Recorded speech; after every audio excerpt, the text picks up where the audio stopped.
Hello everyone, welcome to my channel. मैं हूं आपकी होस्ट रश्मि। आज मैं आप लोगों को कलरफुल गोभी कैसे लगाते हैं और उसका राइट टाइम क्या है वो दिखाऊंगी, क्योंकि फर्स्ट टाइम इसमें मुझे सक्सेस मिली है और ये गार्डन में ये लगाना बहुत आसान है।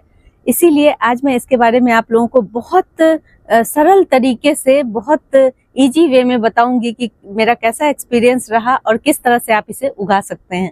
तो चलिए चलते हैं हमारी वीडियो में।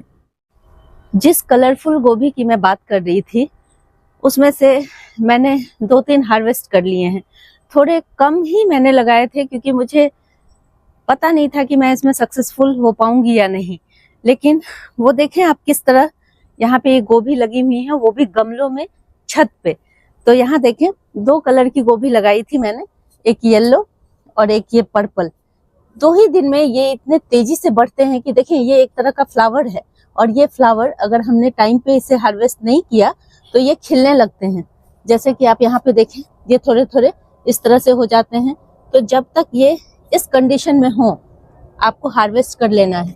लेकिन चूंकि मुझे 2 दिन किसी कारणवश देर हो गई है, फिर भी मैं आप लोगों को बता दूं ये बहुत स्वस्थ और कहीं भी कीड़ों का अटैक नहीं है। ये बहुत बढ़िया प्लांट है और बहुत सारी चीजें मुझे इसमें ऐसी दिखी हैं जिससे कि मुझे लगता है कि हम सब जो भी अर्बन गार्डनर हैं इसे लगा सकते हैं गमलों में, कोई दिक्कत नहीं होती।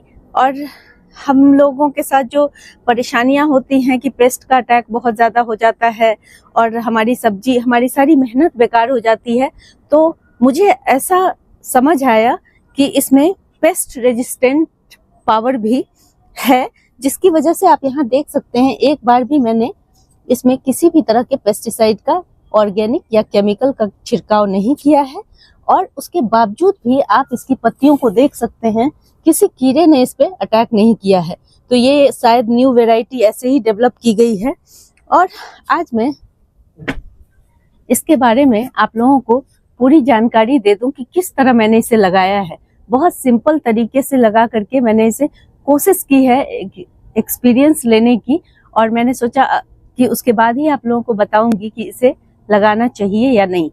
इसका टेस्ट भी तकरीबन जो सिंपल जो हमारा वाइट वाला गोभी होता है उसके जैसा ही होता है। तो देखें मैंने क्या किया है वो देख लें। सबसे पहले टाइम बहुत मैटर करता है, क्योंकि ये जो सब्जियां होती हैं ये विंटर सब्जियां होती हैं और तकरीबन 2 से 2.5 महीने में बन के तैयार हो जाती हैं बहुत जल्दी। तो इसके लिए हमें कुछ बातों का ध्यान रखना है। चूंकि मैंने इसे सीड से तैयार किया है, इसलिए आप लोगों को ये ध्यान रखना है कि कौन सा मंथ चूज करें। विंटर की सब्जी होने की वजह से मैं नवंबर में मैंने इसके सीड लगाए थे। और सीड भी आपको ट्रांसप्लांट करना है, ऐसा नहीं है कि आप बड़े गमले में एक एक सीड लगा दिए, वैसे नहीं होता है। सीड को आप पहले प्रिपेयर करें, सीडलिंग को प्रिपेयर करें और उसके बाद ही आपको उसे ट्रांसप्लांट करना है। जब मैंने इसके सीड लगाए, तकरीबन 6 से 7 सीड लगाए होंगे मैंने, और यकीन माने सारे के सारे जर्मिनेट हो गए। और इसके सीड ऑनलाइन भी मिलते हैं, आप आसानी से मंगवा सकते हैं। यहाँ पे मैं आप लोगों को दिखाने के लिए रखी हुई हूँ कि किस तरह से इसके पौधे दिखते हैं। हालांकि ये बंद गोभी के पौधे हैं और इसी तरह का सेम पौधा इसका भी दिखता है। और इतने छोटे, जब आपके सीड से इतने बड़े बड़े प्लांट तैयार हो जाएं तभी आप उसे ट्रांसप्लांट करेंगे, जिस तरह से आपको ये पौधा दिख रहा है। और सेम प्रोसीजर मैंने इस्तेमाल किया है। देखें पॉट साइज 10 इंच है। 10 इंच के पॉट में आप एक एक गोभी लगा सकते हैं। यहाँ देख सकते हैं आप, जो भी मेरे प्लांट हैं 10 से 12 इंच के, जो भी मेरे पॉट हैं वो 10 से 12 इंच के पॉट हैं और उसमें आप आराम से एक एक प्लांट लगा सकते हैं। अब इसकी मिट्टी बहुत मायने रखती है कि आप इसकी मिट्टी कैसे तैयार करें। एक बार अगर आपने मेहनत कर ली, उसके बाद बार बार आपको इसमें खाद देने की जरूरत नहीं पड़ेगी और बहुत आराम से ये तैयार हो जाते हैं। तो यहाँ देखें, सबसे पहले ये मेरे गार्डन की सॉइल है। अगर आप लोगों के पास सॉइल नहीं है अपने नॉर्मल जो जिसमें आप प्लांट लगाते हैं, तो आप इसमें 1 भाग मिट्टी और उसमें 10% के करीब सैंड मिला लें। आपकी गार्डन सॉइल पोरस हो जाएगी और उसमें 50% तक आपको खाद मिलानी है, कोई भी 50% मिट्टी और 50% खाद। ये देखें, जैसे मैंने ये रेशियो आपको दिखाने के लिए रखा हुआ है, क्योंकि बहुत सारे जो बिगिनर होते हैं उनको समझ नहीं आती। काफी दिनों से जो गार्डनिंग कर रहे हैं वो तो उनके लिए कोई बात ही नहीं है। ये देखें, आधी मैंने मिट्टी ली है तो आधी हम गाय के गोबर की सड़ी हुई खाद ले सकते हैं या फिर वर्मी कंपोस्ट ले सकते हैं। ये इसका कॉम्बिनेशन है। मैंने बहुत साधारण तरीके से अपने प्लांट को उगाया है। और नीम खली अगर आप मिट्टी में डाल देते हैं, इसका इम्पैक्ट बहुत बढ़िया होता है आपको। मुझे तो इसमें किसी भी तरह के पेस्टिसाइड का इस्तेमाल नहीं करना पड़ा है। नीचे भी मैंने देखा है कि गोभी जब हम उगाते हैं तो उसके जड़ों में भी बहुत सारे कीड़े लग जाते हैं, जिसकी वजह से हमारे जो पौधे हैं वो स्वस्थ नहीं रहते हैं। लेकिन जब आप ये नीम खली डालेंगे तो आपकी मिट्टी बहुत स्वस्थ होगी, उसमें कीड़ों का अटैक कम होगा और ये जो गोभी बनी है वो बहुत बढ़िया, उसका जो हेड है, उसके जो ये फ्लावर हैं बहुत बढ़िया बनेंगे। तो इसमें नीम खली इसकी ज्यादा मात्रा की जरूरत नहीं है, क्योंकि 1 चम्मच आप इसमें डाल दें तो काफी है। यही इसका रेशियो है बस। और इसके अलावा मैंने इसमें कुछ भी नहीं किया है, लेकिन इतना बढ़िया रिजल्ट देखने को मिला है। इसलिए इनिशियल आप मेहनत कर लें, उसके बाद भूल जाएं और आपकी इस तरह की गोभी बनके तैयार हो जाएगी। आज मैं अपने गोभी को थोड़ा डिले हो गया है, लेकिन कोई बात नहीं, ये सारे गोभी मैं आज हार्वेस्ट कर लूंगी। और इतने सिंपल तरीके से अगर कोई सब्जी हमें मिलती है तो बहुत अच्छी बात है।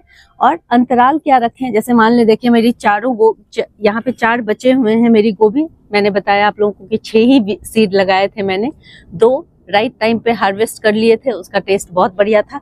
ये थोड़ा लेट हो गया है, क्योंकि जैसे जैसे आप देर करेंगे इसका कलर भी फेड होने लगता है, और जो सुंदर कलर उभर के आता है वो कहीं ना कहीं आप देखें इस पर्पल में हल्का हल्का ये लाइट होने लगा है, येलो भी लाइट होने लगा है ये कलर। तो राइट टाइम पे हार्वेस्टिंग बहुत जरूरी है।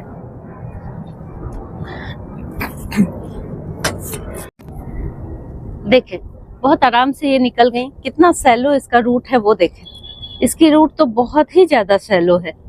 ये देखें, बस इतनी सी ही फाइब्रस रूट है, और इतना सुंदर गोभी का आप ये देख सकते हैं कितना बढ़िया प्लांट है।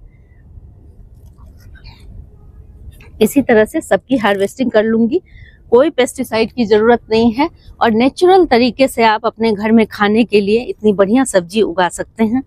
ये देखें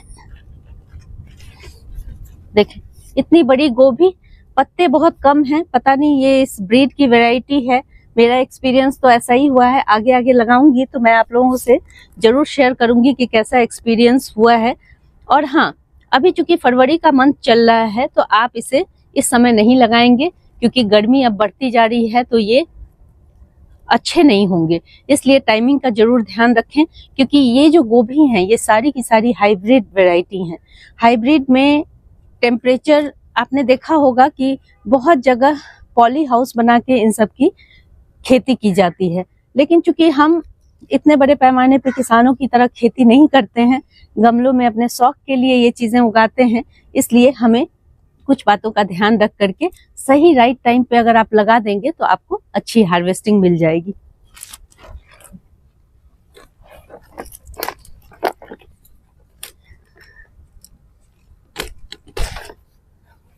ये देखिए, बढ़िया। और आपने देखा होगा जो सफेद वाली गोभी होती है, बहुत बार ऐसा होता है पत्ते बहुत बड़े बड़े हो जाते हैं लेकिन गोभी आपको नहीं मिलती है। मैंने इस प्लांट में देखा है कि पत्ते बहुत घने घने और मतलब बहुत अच्छा इसका रिजल्ट देखने को मिला है।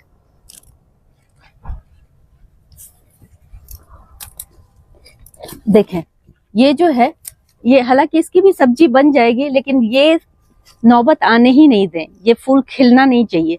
नहीं तो कभी कभी क्या होता है, अभी तो इसकी सब्जी बन जाएगी, लेकिन अगर मैंने 2 दिन और देर कर दी होती तो इसमें बिटर टेस्ट आ जाता है, थोड़ा कड़वापन आ जाता है। इसलिए समय पे हार्वेस्टिंग करनी बहुत जरूरी है, और बहुत आसान तरीकों के साथ, सिंपल तरीकों के साथ आप इसे उगा सकते हैं। बढ़िया एक्सपीरियंस रहा है इसके साथ। और हाँ, एक और चीज, फुल सन में रखना है आपको, और इसकी मिट्टी में मॉइस्चर हमेशा मेंटेन करके रखना है, क्योंकि बार बार जब इसके पत्ते मॉइस्चर की कमी से लटक जाते हैं तो इस तरह के गोभी नहीं बनती है, छोटी सी गोभी बन के रह जाएगी। इसलिए हमेशा मॉइस्चर को मेंटेन रखें।